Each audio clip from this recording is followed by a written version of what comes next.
¿Qué tal, queridos amigos? Qué gusto saludarles una vez más. Me siento muy feliz y motivado porque estamos llegando a nuestra lección número 9, una lección que nos espera con un título maravilloso o intrigante, mejor dicho. El título es El conflicto cósmico. Hasta acá esta lección, en el transcurso de estas 8 lecciones anteriores y la de hoy, nos hemos dado cuenta del amor y la justicia de Dios. Hay aspectos importantes que resaltar, pero hoy vamos a hablar específicamente de lo que está en el centro de la teología bíblica, lo cual es el conflicto cósmico o el gran conflicto que sucede desde que un ser perfecto se rebela contra Dios. Nuestro texto lo encontramos en Génesis 3:15, que dice: «Pondré enemistad entre ti y la mujer, y entre tu simiente y la simiente suya. Esta te herirá en la cabeza, y tú le herirás en el talón». Vamos a orar para poder continuar. Querido Dios, gracias te damos, Señor, por todas tus bendiciones. Gracias, Padre, por permitirnos meditar en tu palabra y porque ahora que vamos a abrirla, tú nos vas a dirigir, Señor. Te pido que tú seas el centro de este estudio y que puedas permanecer en nosotros para poder llegar al lugar correcto, Señor. Te lo pido en el nombre de Cristo Jesús. Amén. Muy bien, cuando hablamos de este tema del gran conflicto, muchas veces es ignorado por las personas y lo dejan como un tema secundario. Pero como dije al principio, este es el centro de la teología bíblica acerca de Cristo. Este gran conflicto que está sucediendo en el transcurso de la vida, en el transcurso de todos los años que han pasado y desde antes de la creación del hombre, ha marcado hitos importantes entre la salvación de Dios y el ataque del enemigo. A base de esto, podemos encontrar preguntas muy amplias como ¿por qué Satanás sintió pecado en su vida si él era un hombre o era un ser perfecto, Este ser fue creado por un Dios perfecto y por ende, ¿por qué él tuvo que haber sentido algo que solo el mal pudo haber ocasionado? Pues hoy vamos a tratar de descubrir misterios interesantes acerca de por qué existe el mal, pero más que por qué existe el mal, cómo Dios ha estado con nosotros y ha permanecido en el transcurso del tiempo para salvar a cada uno de sus hijos. La lección nos recibe con una parábola increíble. Esta parábola la encontramos en el libro de Mateo en su capítulo 13. Yo le invito a usted a que pueda leerla por completo. En este punto vamos a hablar acerca de la cizaña, de la parábola de la cizaña, del trigo y la cizaña, para especificar mejor. Abramos nuestra Biblia y vamos a ver qué nos tiene esta parábola de interesante. Resulta que a Jesús, queridos amigos, él notaba que las personas tenían duda acerca de cómo era el reino de los cielos y quiénes se iban a salvar y cómo las personas podían alcanzar a recibir la gracia de Dios y cómo el enemigo iba a evitar a toda costa que aquellos que buscaban a Dios perdieran el interés por hacerlo. Vamos a ver, Mateo capítulo 13, aquí vamos a encontrar diferentes parábolas. Vamos a leer el versículo 24 y vamos a leer hasta el 27, que dice lo siguiente. Les refirió otra parábola diciendo: el reino de los cielos es semejante a un hombre que sembró buena semilla en su campo. Pero mientras dormían los hombres, vino su enemigo y sembró cizaña entre el trigo y se fue. Cuando brotó la hierba y dio fruto, entonces apareció también la cizaña. Fueron entonces los siervos del padre de familia y le dijeron: Señor, ¿no sembraste buena semilla en tu campo? ¿Cómo pues tiene cizaña? Cuando comparamos esta historia con la vida cotidiana o la vida de la creación de Dios, podemos notar nosotros que encontramos aspectos muy similares a Cristo en esta parábola. Pues sucedía que un padre de familia en un campo que era propio tuvo una buena semilla y él la regó. Él puso la buena semilla con la esperanza de que todo lo que ahí saliera fuera bueno. Pero de pronto, cuando esto empieza a crecer, se nota de que aparte de la buena semilla, alguien había puesto cizaña. Y cuando nosotros encontramos esta parábola, podemos explicar preguntas como, por ejemplo, si el mundo era perfecto, ¿cuándo se salió de las manos de Dios? ¿Por qué hay maldad en él? Pues vamos a continuar leyendo. Dice el verso 28. Él les dijo: un enemigo ha hecho esto. Y los siervos le dijeron: ¿quieres pues que vayamos y la arranquemos? Él les dijo: no, no sea que al arrancar la cizaña, arranquéis también con ella el trigo. Dejad crecer juntamente lo uno y lo otro hasta la siega.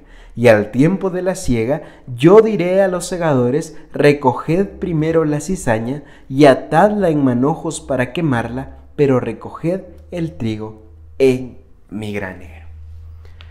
Qué bonito y qué especial fue que Jesús se haya tomado el tiempo de explicar a aquellas personas y por ende a nosotros a través de su palabra cómo funcionaría el reino de los cielos. Y responde a preguntas del por qué en este mundo que debió ser perfecto hubo maldad. Aunque esa pregunta no es en sí la más difícil. ¿Cómo es que hubo maldad en un ser que era perfecto? Vamos a enfocarnos en lo primero. Cuando Cristo habla de esta parábola, habla acerca de la buena semilla que Él dejó en su creación. El hecho de que todo era perfecto, y lo podemos notar en diferentes textos de Génesis, porque Dios hace todo a la perfección. Pero como tal, vemos la parábola, en algún momento, mientras ya el dueño del campo había sembrado la buena semilla, vino un enemigo y sembró cizaña. En ese momento, el dueño de aquel campo era muy fácil decir: bueno, eliminemos toda la cizaña. Y tal y como se lo dicen los siervos a ese señor, ¿por qué no arrancamos de una vez la cizaña? Pero este señor, que obviamente hace alusión a nuestro Dios, responde de la siguiente manera: no arranquen nada hasta que crezca, porque no vaya a ser que por arrancar cizaña arranquemos también la buena semilla. Cuando nosotros notamos esto, encontramos algo maravilloso. Primero, la pregunta de que si Dios quería que hubiera mal. La respuesta rotundamente es que no. Pero un enemigo hizo esto. Hay alguien que vio la buena semilla y sintió el deseo de generar cizaña en estos sembradíos. También vemos la misericordia de Dios a pesar de que hubiera habido cizaña. Porque en lugar de arrancar todo, Él por su misericordia dice: dejen que crezca. Y cuando llegue el momento de cegar, entonces ahí vamos a escoger el destino para cada fruto. Creo que más o menos usted ya me va entendiendo a qué nos estamos refiriendo. En esta vida, el mal existió no porque Dios así lo hubiese querido. Existe porque un enemigo sembró cizaña en lo que tuvo que haber sido perfecto. Un enemigo se esforzó porque estuviera creciendo el mal junto con el bien. Pero en la misericordia de Dios descubrimos que Él nos está permitiendo llegar a sus pies para dejar de ser cizaña y convertirnos en un buen fruto o en un buen resultado de una semilla. No vaya a ser que al arrancar la cizaña se vaya también aquellos que tendrían la esperanza de un día recuperar lo que Cristo les ha ofrecido. Notamos en esta parábola tan impactante cómo es que Dios ama a sus hijos, cómo es que Dios está esperando por nosotros. Y si usted, a pesar de que esté en un lugar aparentemente bien, pero ojo, porque muchas veces sin darnos cuenta estamos creciendo como cizaña. pero aún no está marcado el destino totalmente, porque en este momento Cristo le está permitiendo que usted se acerque a Él y que deje ese mal de su vida para ser convertido en algo bueno. Dios nos ama tanto, pero también deja claro en esta parábola que un día llegará el momento de cegar y la cizaña será quemada y el buen fruto estará en el granero del Señor. ¿De qué lado queremos estar? Es algo que solo nosotros mismos podemos decidir.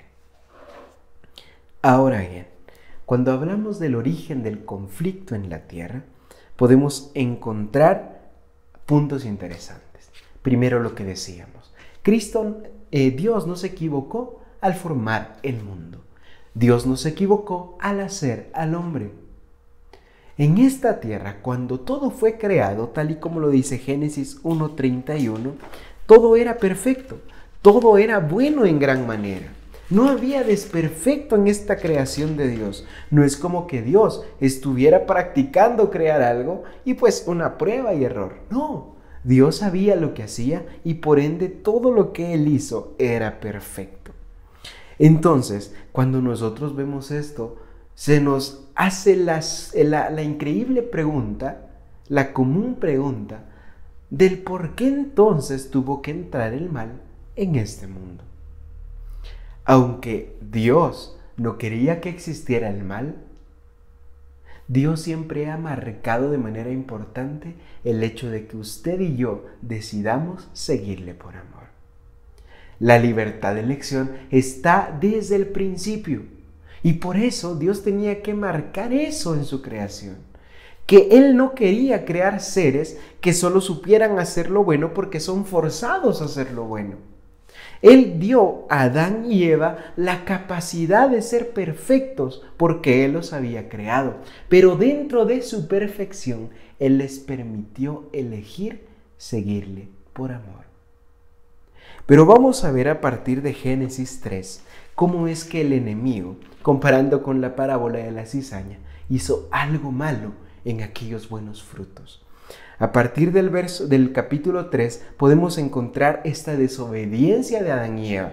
Y primero llega la serpiente y vean de qué manera interesante le hace la pregunta a la mujer. ¿Con que Dios os ha dicho, no comáis de ningún árbol del huerto? Ahora, yo le pregunto a usted, ¿será que Dios había dicho, oigan, Adán y Eva, no coman nada de lo que hay acá? Claro que no.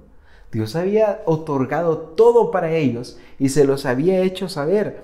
Miren, todo lo que está acá es para ustedes, pero de aquel árbol no coman. Ese árbol no lo tomen. No tomen el fruto de ese árbol. Esto marca la misericordia y el gran amor de Dios para dejarnos a nosotros elegirle por amor. Pero la serpiente hizo a manera de que la mujer empezara a dudar una pregunta tramposa. Porque dice, ¿acaso Dios no les permite comer de nada? La mujer rápidamente dice, del fruto de los árboles del huerto podemos comer, pero del fruto del árbol que está en medio del huerto, como Dios dijo, no comeréis de él, ni lo tocaréis. ¿Para qué? Para que no muráis. Qué interesante este diálogo que existe entre la serpiente y la mujer. La serpiente hace de manera confusa o de manera astuta las preguntas en el diálogo a la mujer. La mujer tenía marcado rápido que si ella tocaba de ese árbol iba a morir. No había otro pensamiento en ese momento, sino que ella rápidamente pensó que iba a morir. ¿Ven a qué punto queremos llegar? Pero en medio de esto, vemos en este ataque de Satanás, en este diálogo, dice que la serpiente rápidamente pone la mentira que ha existido tanto en la vida. La mentira de no morir. Y vean lo que dice. La serpiente, claro y conciso, dice, no moriréis. Pero Dios sabe que el día que comáis de él serán abiertos vuestros ojos y seréis como Dios, conocedores del bien y del mal. Ojo, queridos amigos, en este momento entra la astucia de Satanás, tal y como lo había hecho en el cielo. Él le dijo a los ángeles: miren, tenemos a un Dios que solo quiere la adoración para él. No hagan nada en contra de él porque él los va a destruir. Sabiendo Satanás que Dios era todo amor, sabiendo Satanás que tenemos a un Dios bondadoso, lleno de misericordia. Y entonces hay algunos que tuvieron que elegir entre creerle a Satanás o creerle a Dios. Y esto mismo sucede en el huerto. Eva ya tenía hecha la duda en la cabeza. ¿Será que si como del fruto yo seré como Dios y por eso él no quiere que lo coma? ¿O será que la serpiente está mintiendo? La libertad de elección. Entonces, en este momento, Eva tenía que tomar una decisión. Y lamentablemente, toma la decisión incorrecta. Aquí nosotros podemos comparar esto en la vida cotidiana. Satanás llega con ataques directos, ataques en donde la duda está presente, pero nosotros somos lo que elegimos. Continuando con la lección, ahora vamos a hablar del origen del conflicto en el cielo. Podemos notar que el mal existía antes de que se creara la tierra. En Génesis capítulo 1 y el capítulo 2, capítulo 3, podemos notar todo esto. Antes de la caída de Adán y Eva, el mal ya existía. Y aunque el mal no era una realidad concreta en el Edén, el mal ya había aparecido en el nombre del árbol, tal y como el árbol del bien y del mal. Pero vamos a ver lo que decíamos. El diablo acusa a Dios de mentir, tal y como lo hizo en el cielo.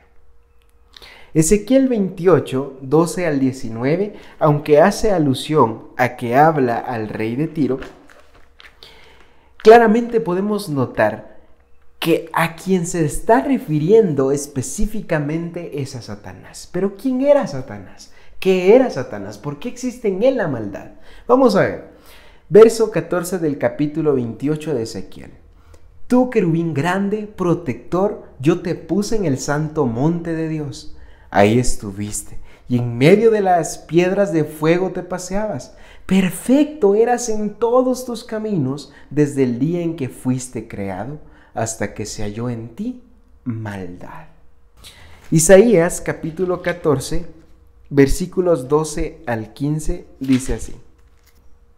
¿Cómo caíste del cielo, lucero, hijo de la mañana? Derribado fuiste a tierra, tú que debilitabas a las naciones, tú que decías en tu corazón, subiré al cielo, en lo alto, junto a las estrellas de Dios. Entonces levantaré mi trono, y en el monte del testimonio me sentaré, en los extremos del norte. Sobre las alturas de las nubes subiré y seré semejante al Altísimo, mas tú derribado eres hasta el Seol, a lo profundo de la fosa. Entonces, ¿por qué surge maldad en Satanás, en Lucifer? Pues existía aquel ser creado a la perfección. Y era tan perfecto, tan bello, tan maravilloso como lo detalla las Escrituras, que entonces él dejó de ver a Dios y se empezó a fijar en sí mismo. Entonces Lucifer cada vez se admira más a sí mismo y dice, bueno, yo soy perfecto, yo hago esto, yo hago lo otro, entonces, ¿por qué no debería yo recibir la adoración que recibe el Hijo de Dios? O la adoración que recibe el Dios mismo. ¿Por qué no debería yo hacer eso? Si soy perfecto. Entonces él en ese momento siente la envidia. En ese momento siente el deseo de ser adorado. Y he ahí el punto del conflicto entre Dios y Satanás, la adoración. Porque en este momento vemos que antes de caer, El ser que llegó a ser llamado como Satanás era un querubín o un ángel protector. Y además de ser identificado como un querubín, era el sello de la perfección. O sea, cuando se hablaba de perfección después de Dios, después de Jesús, rápidamente salía a relucir Lucifer, porque él era la perfección, pero él se le olvidó que había sido creado por alguien mejor que él. Pero entonces viene el engaño, porque él ahora desea la adoración para sí mismo. Dice que su corazón se enalteció a causa de su hermosura, lo que debía haber hecho que glorificara más a Dios porque lo hizo perfecto. Al contrario, fue una envidia en contra de Dios, deseando recibir lo que solo Dios merecía.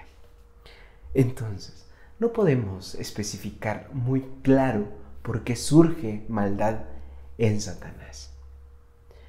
Ellen G. White nos dice incluso que el hecho de que querramos encontrar la razón al 100% de por qué Satanás siente maldad sería una manera de justificar el pecado. Y por ende, acá en este momento, con estas limitantes, no podremos comprenderlo. Lo que sí sabemos es que alguien perfecto sintió celos de Dios y quiso ser como Dios, pero como Dios nadie. Y en ese momento Dios hubiera dicho, bueno, destruyamos a Satanás y a los que decidieron irse con él. Pero era la oportunidad de Dios para demostrarle a aquellos ángeles que habían decidido seguir con Dios que habían elegido el camino correcto. Si Dios en ese momento destruía a Satanás y a su ejército, hubiera confirmado lo que Satanás estaba tratando de hacer: engañar a los ángeles. Lo mismo que está tratando de hacer con nosotros. Acá vemos tantos puntos interesantes, pero en sí podemos concluir en este punto, en que Satanás era perfecto y él quiso engañar y se esfuerza por seguir dando una mala imagen de nuestro Dios. Una imagen en donde incluso hace alusión a que tenemos un Dios castigador, acusador, y que está esperando a equivocarnos para Él castigarnos. Pero Dios es todo lo contrario, porque lo demuestra en aquel momento, para que en ese punto los ángeles y nosotros sepamos decidir si seguir al Dios perfecto, bondadoso y misericordioso, o aquel que está originando o que ha originado el mal en esta tierra. Porque un día todo acabará, la siega llegará a su punto, llegará el momento en el que será cegada toda la cosecha, y entonces nos daremos cuenta cuánto daño ha hecho a la maldad que Satanás originó y cuánto Dios estuvo dispuesto a hacer por nuestra salvación. Entonces ahí, hasta que descubramos por fin por qué Dios permite que Satanás siga hasta que llegue su punto final, nos daremos cuenta que Dios lo permitió para que nos diéramos cuenta por fin de que lo seguimos a Él por amor y que seguirlo a Él es el único camino que lleva hacia una vida plena y eterna. Ese es el punto. Uno puede ser muy bueno, uno puede relucir en todas partes, pero no nos olvidemos que todo eso depende de Dios. Cuando hablamos de la adoración, podemos hablar del punto, como dije, central del conflicto entre Dios y Satanás. Mateo 4, 1 al 11 nos presenta la tentación que Jesús tuvo luego de 40 días de ayuno. ¿Se imaginan ustedes la gran necesidad de Jesús de comer algo? Llega Satanás y empieza a tentarlo. Y le dice, bueno, convierte esa piedra en pan. Pero en todo momento Jesús responde con palabra de Dios, responde con las Escrituras. Y acá nosotros podemos notar puntos interesantes, y es que en esta tentación vemos que Satanás quiere que Jesús lo adore. Y vamos a ver a partir del verso 8 de Mateo 4. Otra vez lo llevó el diablo a un monte muy alto y le mostró todos los reinos del mundo y la gloria de ellos y le dijo: todo esto te daré si postrado me adoras. Entonces Jesús le dijo: vete, Satanás, porque escrito está: al Señor tu Dios adorarás y solo a Él servirás. Satanás creyó que era tan perfecto para merecer la adoración que solo Dios merece. Él quería que todos admiraran la perfección que había en Él, pero eso lo llevó a reflejar que no era perfecto, a causa de sí mismo. El origen del conflicto, la pelea del conflicto, es la adoración. ¿De qué lado estamos? ¿Adorando a Dios o adorando al enemigo? Ahí está todo. Pero es bien interesante, queridos amigos. Satanás intenta usurpar el lugar que le corresponde a Dios. Satanás se esfuerza por engañarnos una y otra vez. Pero es interesante. Y hay muchas personas que piensan que Satanás tiene la misma capacidad de Dios y por eso están en un conflicto, en dos seres omnipotentes y todopoderosos. Pero nosotros sabemos que no es así, que Dios es su creador y Satanás es la creación que se rebela contra su creador. Entonces no tiene las de ganar. Entonces Satanás solo está generando una revolución y como él ya marcó su destino al estar perdido, porque allá en la cruz él muerde el talón, la serpiente muerde el talón, pero cuando Cristo resucita la hiere en la cabeza. Y sabemos que una herida en la cabeza marca el destino a la muerte de alguien que fue lastimado en esa parte. Y el enemigo marcó ahí, fue marcado con esa herida en la cabeza su punto final de existencia. Entonces él se ve perdido. Él en este momento ya no está tratando de ocupar el puesto de Dios como tal, porque sabe que no puede hacerlo, pero va a tratar de engañarle a usted, va a tratar de engañar a su pueblo, va a buscar la manera de que perdamos de vista la adoración a Dios y hagamos todo en contra de nuestro Dios. Él sabe que no puede alcanzar el trono de Dios, pero también sabe que puede sembrar cizaña en la buena semilla. Vamos a permitir que nuestra vida sea llevada por un usurpador o vamos a permitir que nuestra vida sea dirigida por Dios.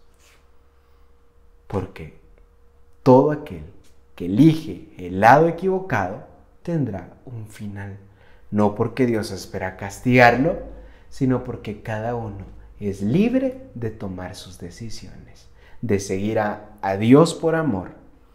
Todos deberíamos llegar a comprender el verdadero carácter del usurpador y el propósito que lo animaba. Había que dejarle tiempo para que se diera a conocer por sus actos de maldad. Juan 8:44 y 45, y con esto cerramos. Dice así: vosotros sois de vuestro padre el diablo y los deseos de vuestro padre queréis hacer. Él ha sido homicida desde el principio y no ha permanecido en la verdad, porque no hay verdad en él. Cuando habla mentira, de suyo habla, pues es mentiroso y padre de mentira. Pero a mí que digo la verdad, no me creéis. Dios insiste, Dios persiste y Dios le está llamando.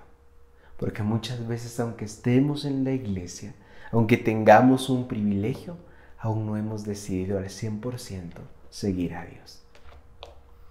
Es una lección que nos invita a meditar en a quién queremos seguir. Satanás se esfuerza por calumniar a nuestro Dios, por dejar la mentira. Pero Cristo vino a reivindicar la verdad, a dejar claro lo que Dios quería para su pueblo, a quitar de mente de las personas que había un Dios castigador, porque Dios es un Dios de amor que le está llamando, que me está llamando. Pero un día se cerrará la puerta en donde podremos elegir y entonces llegará el tiempo de cegar lo que se ha cosechado. Y no, como dije antes, solo nosotros decidimos si somos cizaña o queremos ser una buena semilla. Vamos a orar para despedirnos. Querido Dios, gracias te damos, Padre, por esta bella lección. Gracias porque nos permites abrir tu palabra y encontrar en ella este punto en donde se divide la lucha por la vida de nosotros. Si existe el ataque del enemigo, Señor, que sí existe y lo sabemos muy bien, te pido que tú puedas ayudarnos a fortalecernos en estos momentos difíciles, porque nosotros no peleamos contra cualquier cosa, Señor. Peleamos contra potestades, peleamos contra este tipo de conflicto difícil que tenemos de frente. Peleamos contra el enemigo, Señor. Pero estamos seguros de que la victoria está asegurada cuando confiamos en ti. Te pido que tú nos ayudes a fortalecernos, a dirigir nuestra vida y que nuestro carácter sea reflejar el carácter de tu Hijo Jesús, para que marquemos la diferencia, no porque seamos mejores o porque vamos a hacer méritos, Señor, sino porque nuestra misión es reflejar ese amor que tú tuviste por nosotros y que puedes dar a todos aquellos que lo acepten. Te lo pido, Padre, no por méritos propios, sino por los méritos de tu Hijo, Cristo Jesús, que en nombre de Él oramos, Señor. Amén y amén. Que Dios los bendiga, pasen una buena semana y nos vemos aquí la próxima lección. Un fuerte abrazo.